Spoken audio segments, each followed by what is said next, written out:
First things first, I appreciate your support. This is a twin tab washing machine, semi-automatic. So a quick review, we get into it. Before that, kindly like, subscribe, and share.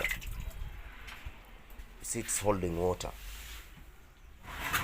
So I've been talking about siphoning on a fully automatic washing machine. Like the pipe should be raised. If not, the machine will be filling at the same time draining water. You don't have to worry that when you have a twin tab washing machine, because it has a valve. You have to engage the timer for it to drain water.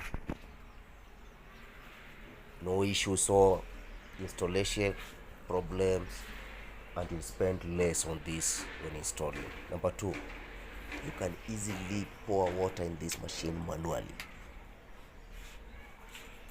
less costly. Like if you don't have enough water, or it has no pressure like this on here, you will still do your laundry. If you have enough pressure like this, you still do your laundry. So for starters, or just people who have less water and you need something that can do your laundry without headache, this is the machine. Something else, you don't have to worry about power issues, because they don't have power control panels. There's no motherboard. Power comes from the main source, from the socket. The timer does it.